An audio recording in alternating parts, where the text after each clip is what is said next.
Hello বন্ধুরা, আজকে আরেকটি অসাধারণ রান্নার রেসিপি নিয়ে হাজির হয়েছি। আজকে যে রান্নাটি রাঁধবো সেটা যেভাবেই রান্না করো খেতে অসম্ভব সুন্দর হয়। তো এটা একটি পুরনো দিনের রান্না। চলো আজকে কি রান্না করছি দেখিয়ে দিই। এখানে কচুর ডাঁটা খুব ভালো করে এটাকে ছুলে নিয়েছি, ছুলে ধুয়ে পরিষ্কার করে এবারে এটাকে একটু ভাপ দিয়ে নেব। তো এই রান্নাটা খেতে অসম্ভব সুন্দর হয়। নিরামিষ আমিষ দুভাবেই এটা রান্না করা যায়। আমি এটা প্রেশারের মধ্যে জাস্ট একটা সিটি দিয়ে নামিয়ে নেব। তো দেখো সিটি দিয়ে নামিয়েছি। খুব অল্প করে 1 কাপ জল দিলেই হবে, কারণ এ থেকে জল এমনিই উঠবে। তো এটা নামিয়ে কতটা পরিমাণ ছিল আর কইটুকু হয়েছে দেখো। এবার নামিয়ে এটাকে থালাতে জলটা ঝরতে দিয়েছি। আমি একটা ঝাঁঝরির থালাতে জলটা ঝরতে দিয়ে রেখে দিয়েছিলাম। এবারে কড়াই তেল গরম করতে দিয়েছি আর নারকেল ফাটিয়ে কুড়িয়ে নেব। এবারে আমি কালো জিরে আর শুকনো লঙ্কা ফোড়ন দিয়ে রান্নাটা করব। সামান্য একটু নুন দিয়ে দিলাম তেলের মধ্যে। এবারে যে কচুটা হালকা ভাপতে নিলাম সেটা এখানে আস্তে আস্তে দিয়ে দেব। ভাপ দিয়ে জলটা খুব ভালো করে ছেঁকে ফেলে দিতে হবে কিন্তু।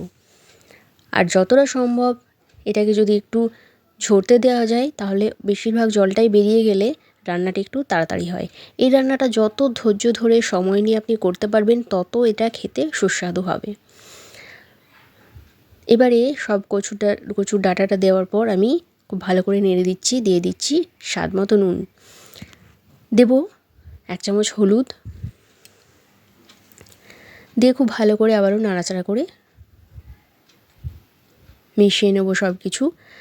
আর আপনারা ঝালটা আপনাদের পছন্দ মতো দেবেন।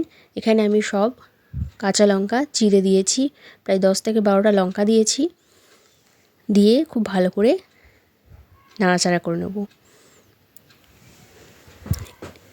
এই রান্নাটা যত ধৈর্য ধরে আপনি রান্না করবেন তত এটা খেতে ভালো লাগবে। কম আঁচে খুব ভালো করে এটাকে রান্না করে নিতে হবে।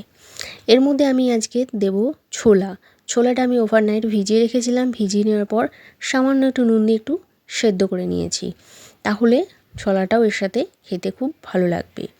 তো রান্নার শুরুতেই আমি ছোলাটা দিয়ে দিলাম, যাতে খুব ভালো করে ছোলার মধ্যেও সমস্ত ফ্লেভার এবং তেল মশলা টেস্ট যাতে আসে তার জন্য। খুব ভালো করে একসাথে এবার নাড়তে থাকবো। এভাবে নাড়তে নাড়তেই আমাদের রান্নাটা করতে হবে। দেখতেই পাচ্ছেন আমার যে কচুর ডাঁটিগুলো খুব সেদ্ধ হয়ে যায়নি। এরকমভাবে রাখলে আপনার রান্নাটা তাড়াতাড়ি হবে, কিন্তু এটা যখন একদম শেষে দেখবেন একদম পুরো মিশে যাবে। খুন্তির সাহায্যে তাও আমি একটু এটাকে খুব ভালো করে মিশিয়ে নিচ্ছি। জলটা ঝরতে দিয়ে রেখেছিলাম বলে দেখুন কড়াইতে খুব একটা জলও ওঠেনি, আর খুব অল্প জল দিয়েও এটাকে সেদ্ধ করেছি বলে এটা খুব অল্প সহজেই শুকিয়ে আসছে। এবারে খুব অল্প পরিমাণে দিয়ে দিচ্ছি জিরের গুঁড়ো। এখানে আমি 1/2 চামচ জিরের গুঁড়ো দিয়েছি। এটা অপশনাল, দিতেও পারেন নাও দিতে পারেন, নাও দিলে ভালো লাগবে। তো আমি এখানে 1/2 চামচই দিয়েছি। এবারে দিয়ে দিচ্ছি যে নারকেলটা ফাটিয়ে আমি কুড়িয়ে নিলাম তারই কুড়ানো অংশ, হাফ মালই নারকেল এখানে আমি দিয়ে দিচ্ছি। দিয়ে খুব ভালো করে এটাকে নাড়াচাড়া করে নেব। আমি আজকে নিরামিষ পদ্ধতিতেই করছি। এটা চাইলে চিংড়ি মাছ দিয়ে হোক, ইলিশ মাছের মাথা দিয়ে হোক, খেতে খুবই ভালো লাগে, কিন্তু আমি আজকে পুরো নিরামিষভাবেই করছি। তো নিরামিষেও যদি এই উপকরণ দিয়ে আপনি এইটা রান্না করেন এবং গরম ভাতের সাথে সার্ভ করেন তাহলে অসম্ভব মজার এই রেসিপি তৈরি হবে আর খেতেও খুব ভালো লাগবে। এরকমভাবে একবার হলেও বাড়িতে বানিয়ে দেখতে পারেন, খুবই ভালো লাগবে খেতে। আর আমার এরকম ধরনের নিত্য নতুন রেসিপি পেতে বা পুরনো দিনের রেসিপি পেতে হলে আমার চ্যানেলটা সাবস্ক্রাইব করে নেবেন, পাশে থাকা বেল আইকনটাও প্রেস করে দেবেন।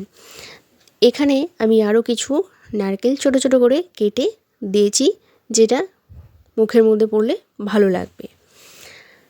তো আমি দুরকমভাবেই এখানে নারকেলটা দিলাম, দিয়ে আবার এরকম নাড়াচাড়া করতে থাকবো যতক্ষণ না এটা পুরো কড়াই থেকে ছেড়ে আসছে।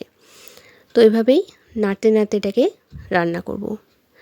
তো পুরনো নতুন এরকম যদি রেসিপি আপনারা পেতে চান তাহলে আমার চ্যানেলটা অবশ্যই সাবস্ক্রাইব করে নেবেন, পাশে থাকা বেল আইকনটাও প্রেস করে দেবেন। আর কোথা থেকে দেখছেন সেটাও আমাকে একটু কমেন্ট বক্সে জানাবেন। আর আমার রেসিপিগুলো ভালো লাগছে যদি, তাহলেও কমেন্ট করে জানাবেন। আর যদি না ভালো লাগছে, যদি কোনো ভুলভ্রান্তি হচ্ছে, সেটাও আমাকে কমেন্ট করে জানাতে পারেন। আর আপনি যদি আমাকে ফেসবুক থেকে দেখছেন, তাহলে ফেসবুক পেজটাও প্লিজ একটু ফলো করে রাখবেন। তাহলে এরকম নিত্য নতুন রেসিপি হোক বা পুরোনো দিনের রেসিপি হোক, আপনার কাছে খুব সহজেই পৌঁছে যাবে। তো কথা বলতে বলতে আমি এটাকে খুব ভালো করে নাড়াচাড়া করে নিচ্ছি। দেখুন অনেকটাই শুকিয়ে গেছে, আরও বেশ কিছু সময় ধরে এটাকে নাড়াচাড়া করে আরও সুন্দরভাবে এটাকে রান্না করে নিতে হবে। এই কচুর ডাঁটার থেকে কচুর পাতার যে শাক, সেটাও যদি রান্না করা হয়, সেটা আমিষ হোক নিরামিষ হোক, খুব সুন্দরভাবে রান্না করলেও সেটাও খেতে অসম্ভব সুন্দর হয়। খুব ভালো করে এটাকে এভাবেই নাড়াচাড়া করতে থাকবো। দেখুন প্রথম অবস্থায় যে ডাঁটাগুলো দেখা যাচ্ছিলো, সেগুলো সবই কিন্তু খুব সুন্দরভাবে মিশে গেছে।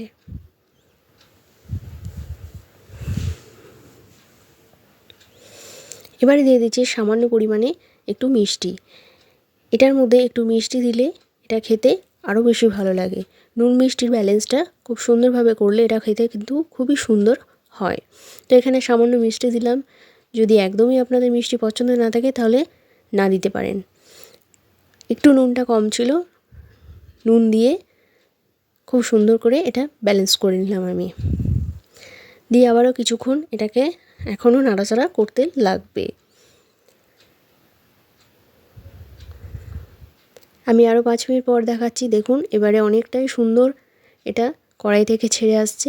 আরও জাস্ট কিছুক্ষণ এটাকে নাড়াচাড়া করে এটা নামিয়ে নিলে আমার এই রেসিপি রেডি হয়ে যাবে এবং গরম ভাতের সাথে এটাকে সার্ভ করে দেব।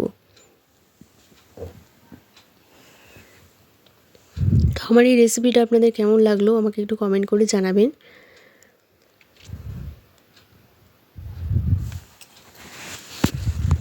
যে সমস্ত বন্ধুরা আমার চ্যানেলের রেসিপিগুলো পছন্দ করেন বা লাইক করেন, কমেন্ট করেন, তাদেরকে অসংখ্য ধন্যবাদ জানাই। আর আপনাদের কাছে জানতে চাইবো আপনারা কীরকম রেসিপি দেখতে পছন্দ করছেন, তাহলে আমাকে কমেন্ট করে জানাতে পারেন। আর আমার সাথে এইভাবেই থাকুন, দেখতে থাকুন। আর আমার রেসিপিগুলো ভালো লাগলে প্রচুর প্রচুর শেয়ার করে দিন। তো এটা মোটামুটি হয়ে গেছে। কড়াই থেকে দেখুন খুব সুন্দর ছেড়ে আসছে।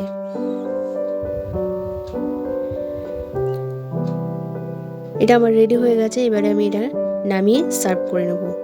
তো দেখুন আমার আজকে কচুর ডাঁটার রেসিপি রেডি হয়ে গেছে। সম্পূর্ণ নিরামিষভাবে রান্না করেছি, আর দেখতেও যতটা সুন্দর হয়েছে, খেতে তো অসম্ভব সুন্দর হয়েছে। একবার হলেও এভাবে বাড়িতে বানিয়ে দেখবেন।